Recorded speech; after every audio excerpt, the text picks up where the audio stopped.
Everyone, welcome to our YouTube channel bio Baba. आज के इस लेक्चर में हम फिजियोलॉजी से एक इम्पोर्टेंट टॉपिक लेके आए हैं जिसका नाम है फोटोबायोलॉजी या फिर सेंसरी फोटोबायोलॉजी।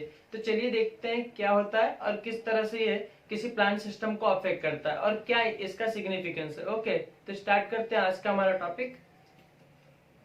तो आज का हमारा टॉपिक है फोटोबायोलॉजी। फोटो बायोलॉजी, ओके, इसी को हम बोलते हैं sensory photobiology. Sensory photo biology, okay. तो अगर इस वर्ड को ध्यान से देखें, फोटो एंड बायोलॉजी, तो हमें समझ में आएगा कि फोटो मतलब हम कुछ फोटॉन्स के बारे में बात कर रहे हैं ना। फोटो मतलब क्या, हम फोटॉन्स के बारे में बात कर रहे हैं। फोटॉन्स हमें पता है लाइट को बोलते हैं, ओके। एंड बायोलॉजी हम सभी को पता है स्टडी ऑफ लिविंग ऑर्गेनिज्म, है ना। लिविंग थिंग्स हम ऐसा बोल सकते हैं, ठीक। तो मतलब ये कि फोटोबायोलॉजी में हमें क्या करना है, हमें किसकी स्टडी करनी है, हमें लाइट के थ्रू लाइट के इफेक्ट को देखना है, ओके। लाइट इफेक्ट देखना है ऑन ऑर्गेनिज्म, बेसिकली लिविंग, या अगर ऑर्गेनिज्म है तो लिविंग ऑर्गेनिज्म, ठीक है ना। तो लिविंग ऑर्गेनिज्म के ऊपर लाइट का क्या इफेक्ट पड़ता है उसको हमें देखना है। इफेक्ट का मतलब क्या है, इफेक्ट का मतलब यहाँ पे हम ग्रोथ एंड डेवलपमेंट के बारे में बात कर रहे हैं, ओके। तो मोर प्रिसाइसली हम बोल सकते हैं कि किसी भी लिविंग ऑर्गेनिज्म के ऊपर लाइट का जो इफेक्ट पड़ेगा in respect of growth and development, then we will study photobiology, है ना। तो फोटोबायोलॉजी में हम लाइट के जो इफेक्ट होते हैं ऑर्गेनिज्म के ऊपर हम उसको स्टडी करते हैं, ठीक। तो अब बात ये आती है कि जो फोटॉन्स होते हैं या लाइट होती है ना, उसकी वजह से क्या होता है, ग्रोथ एंड डेवलपमेंट होती है, हमें पता है। एनिमल्स में होती ही है। एनिमल्स में कहाँ पे फोटो रिसेप्टर पाए जाते हैं, आंखों में। अगर आप देखें तो आंखों में लाइट को सेंस करने के लिए डिफरेंट टाइप के रिसेप्टर पाए जाते हैं, जिसे हम रॉड्स एंड कोन्स बोलते हैं ना। रॉड्स एंड कोन्स होते हैं आईज में, ओके, जिसके थ्रू लाइट ऑप्टिमाइजेशन होता है, चीजें हमें क्या होती है, विजिबल होती है उसके बेसिस पे। बट यहाँ पे हमें एनिमल सिस्टम के बारे में नहीं बात करना है, यहाँ पे हमें प्लांट सिस्टम के बारे में बात करना है। तो प्लांट सिस्टम में लाइट का क्या रोल होता है, हाँ। अगर हम प्लांट सिस्टम की बात करें, प्लांट सिस्टम, तो यहाँ पे लाइट का क्या रोल होता है, कोई आइडिया? लाइट का रोल क्या हो सकता है? एक काम तो हमें बचपन से पता है, क्या, फोटोसिंथेसिस, है ना। एक काम तो हमें बचपन से पता है जिसे हम बोलते हैं फोटोसिंथेसिस। देन उसके बाद क्या और क्या हो सकता है, व्हाट नेक्स्ट? उसके बाद क्या हो सकता है? तो एक तो हमारा हो गया फोटोसिंथेसिस। देन इसके बाद क्या होता है, ऐसे ईच एंड एवरी प्रोसेस हम ऐसे बोल सकते हैं कि प्लांट की हर एक जो ग्रोथ एंड डेवलपमेंट होती है वो डायरेक्टली या इनडायरेक्टली जो होता है लाइट पे ही डिपेंड होता है, ओके। वो हर एक चीज क्या होती है, लाइट पे ही डिपेंड होती है। एक्चुअली हमें पता है कि लाइट जो होता है, हमें क्या पता है कि जो लाइट होती है उसके अंदर डिफरेंट टाइप के रेंज होते हैं, लाइट के रेंज होते हैं, है ना, जो कि 400 टू 700 नैनोमीटर के बीच में होते हैं, जिसको हम विजिबल रेंज बोलते हैं, क्या, विजिबल लाइट बोलते हैं। और इसका कंपोजिशन देखा जाए तो VIB, विबग्योर, है ना, violet, indigo, blue, grey, yellow, orange और रेड, ये 7 कलर के कॉम्बिनेशन होते हैं। तो यही लाइट, ये कॉम्बिनेशनल लाइट है, डिफरेंट वेवलेंथ की लाइट है, इसको प्लांट क्या करता है, यूटिलाइज करता है। प्लांट करता है, क्या करता है, यूटिलाइज करता है, और उसके बेसिस पे फोटोसिंथेसिस करता है एंड अदर एक्टिविटी करता है, अदर ग्रोथ एंड डेवलपमेंट करता है, okay. Other growth and development करता है। ये बातें समझ में आई? Light clear? तो मीन्स हम बोल रहे हैं कि लाइट जो होता है प्लांट के लिए इसेंशियल फैक्टर है, जो कि क्या प्लांट की ग्रोथ से लेके उसके अंदर लीफ का प्रोडक्शन हो रहा है, या उसके अंदर फ्रूट का प्रोडक्शन हो रहा है, या उसकी हाइट इंक्रीज हो रही है, तो इन सभी क्युमुलेटिव इफेक्ट के लिए कौन रिस्पॉन्सिबल है? लाइट रिस्पॉन्सिबल है। क्लियर? नाउ हमने ये बातें कर ली कि लाइट किस तरह से सिग्निफिकेंट रोल प्ले करता है। नाउ द क्वेश्चन इज कि लाइट सिग्निफिकेंट रोल प्ले करता है हमें पता है, लेकिन कैसे? जिस तरह से हमारे पास लिविंग ऑर्गेनिज्म के पास एनिमल सिस्टम में डिफरेंट टाइप के रिसेप्टर पाए जाते हैं लाइट को सेंस करने के लिए, तो क्या प्लांट में भी इस तरह के रिसेप्टर पाए जाते होंगे? ऐसा हो सकता है कि प्लांट में भी डिफरेंट टाइप के रिसेप्टर पाए जाते हो, अदरवाइज लाइट को कैसे सेंस करेगा वो प्लांट? प्लांट लाइट को सेंस करने के लिए कुछ तो होगा उनके पास, कुछ तो होना चाहिए जिसके थ्रू वो लाइट जो आ रही है, वो डिफरेंट वेवलेंथ की जो लाइट आ रही है उसको एब्जॉर्ब कर रहा है एंड देन रिस्पॉन्स दे रहा है। तो डेफिनेटली हाँ, प्लांट में भी डिफरेंट टाइप के रिसेप्टर्स पाए जाते हैं। ओके, और उस रिसेप्टर्स को हम क्या बोलते हैं? Photo receptors. तो चलिए आगे देखते हैं कि क्या होते हैं फोटो रिसेप्टर्स। ओके, ये बातें आपको समझ में आ गई होंगी। एक ओवरव्यू हम लेके चल रहे हैं।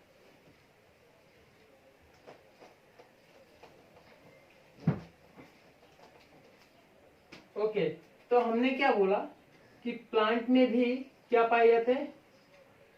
फोटो रिसेप्टर्स पाए जाते हैं। ओके, प्लांट में भी क्या होते हैं? फोटो रिसेप्टर्स पाए जाते हैं लाइट को सेंस करने के लिए, लाइट को सेंस करने के लिए।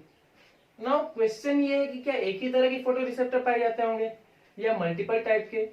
तो ऑब्वियसली कोई भी एक फोटो रिसेप्टर किसी हर एक वेवलेंथ की रेंज को नहीं एब्जॉर्ब कर पाएगा, नहीं सेंस कर पाएगा। इसलिए क्या होगा कि डिफरेंट टाइप की वेवलेंथ को सेंस करने के लिए डिफरेंट टाइप के फोटो रिसेप्टर्स पाए जाएंगे।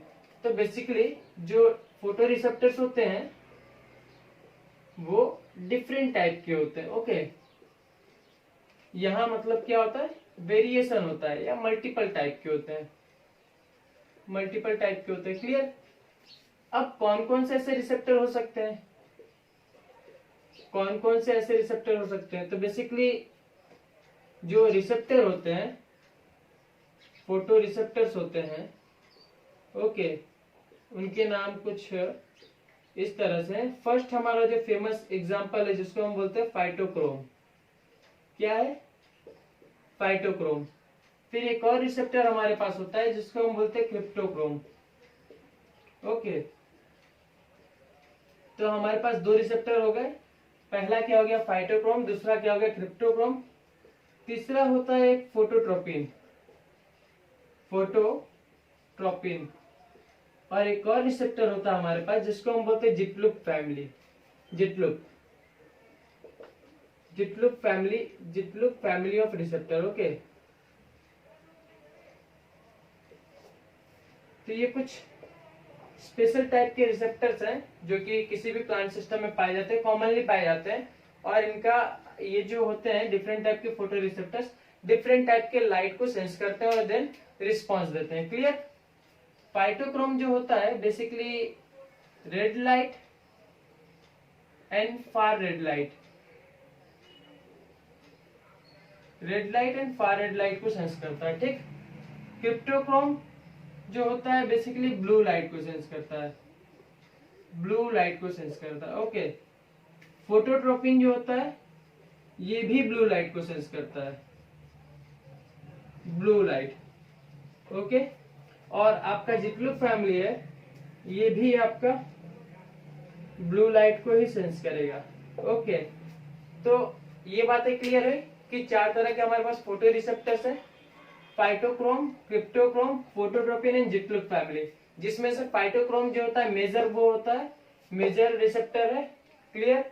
जो कि red and far red light को सेंस करता है।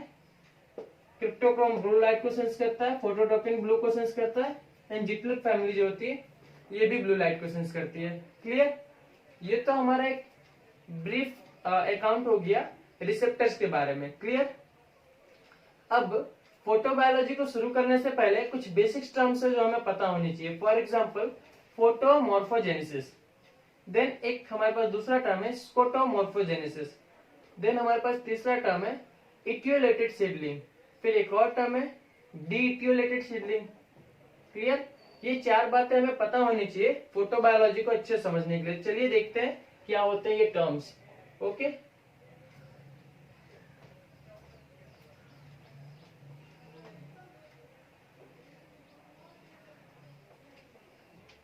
तो हमने पहला टर्म क्या बोला था? Photomorphogenesis. Photomorphogenesis, clear?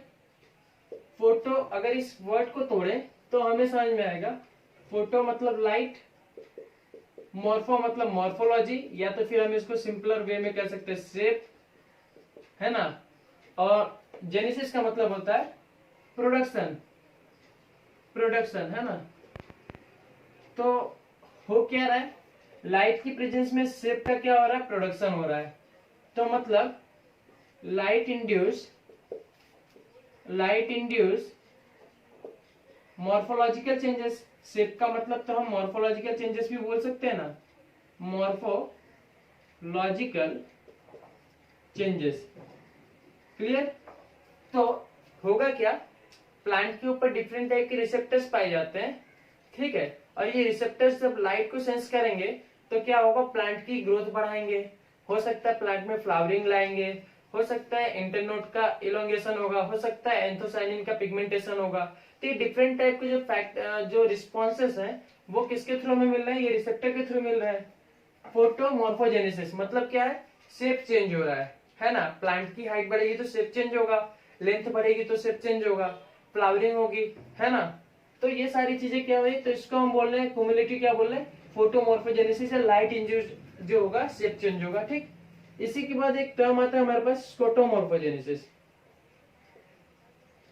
स्कोटोमॉर्फोजेनेसिस, okay, स्कोटोमॉर्फोजेनेसिस just इसी का उल्टा। स्कोटो मतलब होता है dark, okay, dark induced morphogenesis changes या morphogenic changes. Dark induced morphogenic changes मतलब ये कब की कंडीशन है? ये कब की कंडीशन है? जब अगर किसी प्लांट को हम डार्क में रख दें, या ऐसे प्लांट जो कि सपोज कोई एक फॉरेस्ट है, वहां पे बहुत लॉन्ग ट्री पाए जाते हो, देन यहाँ पे एक और छोटा ट्री पाया जा रहा है, ठीक है। तो अगर जब लाइट आ रही है तो क्या इस ट्री के पास उतनी लाइट पहुंचेगी? ये छोटे वाले के पास तो उतनी लाइट नहीं पहुंचेगी। तो इसका जो ग्रोथ एंड डेवलपमेंट होगा वो डार्क कंडीशन में होगा समवॉट। ये स्कोटोमॉर्फोजेनेसिस को ही फॉलो कर रहा है। क्लियर है? या तो फिर ओके, हाँ, तो ये बात इस तरह से हो गई कि ये स्कोटोमॉर्फोजेनेसिस हो गया, मतलब डार्क कंडीशन में जो ग्रो होते हैं उसको हम बोलते हैं स्कोटोमॉर्फोजेनेसिस। इसी के बाद हमारे पास एक और टर्म आता है इटियोलेटेड सीडलिंग। ओके, एक हमारे पास क्या टर्म आते हैं? Etiolated seedling. Clear? Etiolated seedlings. Etiolated seedlings का क्या मतलब है? इटियोलेटेड का भी मतलब होता है डार्क में, ओके, डार्क इंड्यूस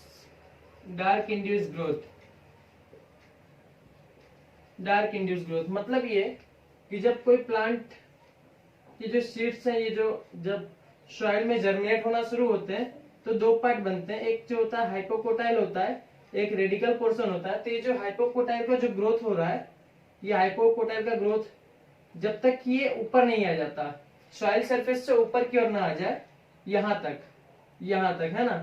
तो ये जो ग्रोथ दिखाएगा सॉइल के अंदर, इसको हम बोलते हैं क्या? इटियोलेटेड सीडलिंग, इटियोलेटेड ग्रोथ या इटियोलेटेड सीडलिंग। क्लियर? तो इसको हम बोले कि सीड जर्मिनेशन, या तो फिर हम बोल सकते हैं क्या कि changes that occurs inside the soil, या तो फिर आप और भी बोल सकते हैं कि dark induced changes, okay, morphogenic changes. Clear? इसको हम बोलते हैं इटियोलेटेड सीडलिंग। इटियोलेटेड सीडलिंग जो होते हैं उनके कैरेक्टरिस्टिक वो किसी और तरीके का ग्रोथ देते हैं। जो फोटोमॉर्फोजेनिक जो जो ग्रोथ होती है उसका जो कैरेक्टरिस्टिक होता है वो अलग होता है। तो आगे हम ये भी देखेंगे कि किस तरह से फोटोमॉर्फोजेनेसिस मतलब फोटोमॉर्फोजेनिक प्लांट और देन स्कोटोमॉर्फोजेनिक प्लांट में किस तरह से ग्रोथ में वेरिएशन आता है। अगर किसी प्लांट को लाइट मिल रही है तो वो किस तरह से अपना फिनोटिपिक रिस्पॉन्स दे रहा है, और अगर अंडर डार्क कंडीशन में आएगा तब वो किस तरह से अपना ग्रोथ रिस्पॉन्स दे रहा है। क्लियर? तो ये हो गया हमारा एटियोलेटेड सीडलिंग। इसी के साथ एक और टर्म है हमारे पास जिसको हम बोलते हैं de etiolated seedling. De etiolated seedling, okay, de etiolated seedling just इसी का उल्टा। जब प्लांट यहां तक ग्रो कर जाएगा एंड देन जब ये सॉइल सरफेस में एक्सपोज हो जाएगा और लाइट यहां से पड़ने लगेगी, तो जो रिसेप्टर्स हैं, जो पहले रिसेप्टर्स पाए जा रहे थे डार्क कंडीशन में, अब वो लाइट की वजह से क्या हो जाएगा, उनमें कुछ इंटर कन्वर्जन होगा और अब ऐसे रिसेप्टर एक्टिव हो जाएंगे जो कि लाइट को सेंस करें। जो कि किसको सेंस करें? लाइट को सेंस करें। तो इटियोलेटेड सीडलिंग से अब क्या हो गया, पहले डार्क में ग्रो कर रहा था तो उसको हम बोले थे इटियोलेटेड।